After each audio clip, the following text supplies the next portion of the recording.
My name is Ameya and I'm with the Cascade FFA chapter, and today I'll be talking to you about the difference between cover crop versus non-cover crop soils. What makes a soil healthy? A good living ecosystem, rich organic matter, and a good granular structure. What is a good living ecosystem? A good living ecosystem consists of native plants and animals, also has a healthy energy source, usually the sun. Rich organic matter is made up of organic compounds. These come from the remains of plants and animals that are native to that area. A good granular structure it consists of small pore-like particles that tend to be round in shape. This makes for very desirable seed beds. How do we make a soil healthy? Making a soil healthy consists of growing plants on the ground year-round. These are known as legumes, also known as cover crops. The main advantages of legumes is they take nitrogen gas that is in the atmosphere and put it back into the soil. These practices help soil absorb more than 70% of the time. Let's look at a flooded farm field. Here I have two soil samples, both from Morgan County. This is a cover crop that has field peas in it. This is a non-cover crop soil that was bare and unprotected for the winter. I have the same amount of water that I will pour in here.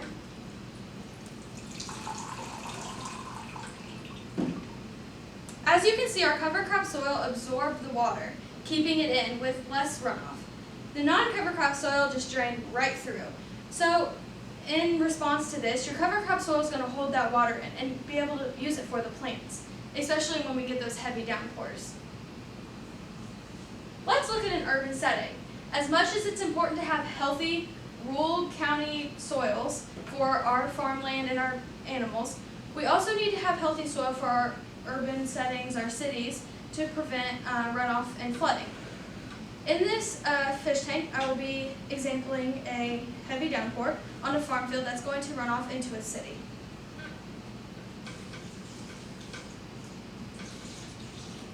As you can see, the water ran off and can knock down trees, power lines, flood basements, and overall this could cause a huge disaster for those people living in the cities. And it's hard for that water to drain off anywhere with all the cement that's like in the streets and stuff because it has sometimes nowhere to go. Now, some cover crop benefits that we can look at. Soil compaction, manage nitrogen and nutrients, soil erosion, weed management, chemical management, increase yield, and the cation exchange capacity that we will be taking a look at. What is soil compaction? Compaction layers in the soil limit water infiltration and the growth of cash crops. For no-till farmers, cover crops is an excellent non-mechanical way to keep that soil healthy. Manage nitrogen and nutrients. Nitrogen is frequently lost when there's no plants on the ground in the wintertime. Keeping living roots in your soil to scavenge for nitrogen will allow for your soil to be healthier. Reduce soil erosion.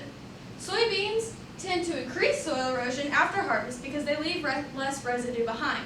This means that when you're harvesting those beans, they're not leaving stalks behind or any of that, so the ground is very flat and the wind can just carry it right away. Cover crop roots hold the soil in place, protecting from wind erosion. Chemical management. Cover crops keep the soil healthy for maximum usage of chemicals. When your soil's healthy, your chemicals work better. Weed management. Cover crops can help weed management by causing weeds to lose space, nutrients, and water during weed germination. Overall, your cover crops might even cause you to not spend as much money in your chemicals to help those weeds go away. Increase yields. Cover crops can be used as a double cash crop. So this means that after harvest, you would plant wheat. Wheat is a great option of a double cover crop cash crop.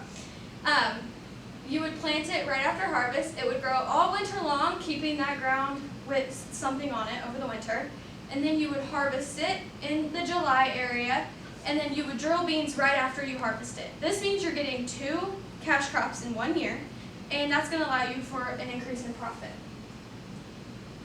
What is the cation exchange capacity?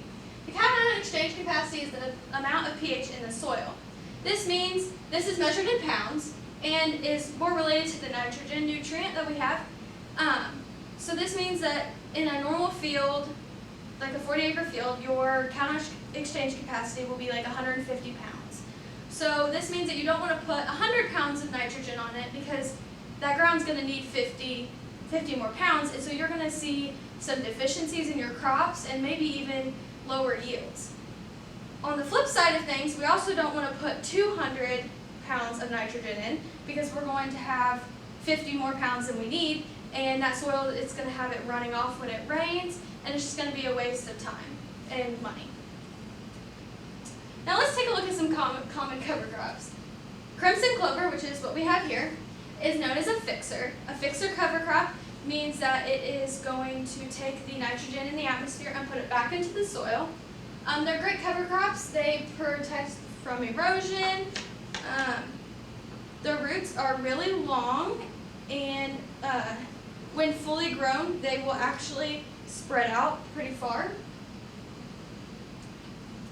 Field peas, they're a bit taller, and they're till-over, plow-down cover crops that will just be plowed down into the ground after they're finished growing, and then you just plant right over that. They're also a fixer. Rye is a scavenger, so that means that instead of taking it from the air and putting it back in the soil, it's digging down with super deep roots to gather all that nitrogen that's below the cash crop's reach with its roots and bring it up to the top. That way the cash crop can use it. Overall, cover crops are a great option for farmers. They provide an excellent amount of benefits and are just something new that people are experiencing with. Fun fact, this year in 2021, pennycress was named a cover crop for the first time, so farmers will be experimenting with that this year. Thank you.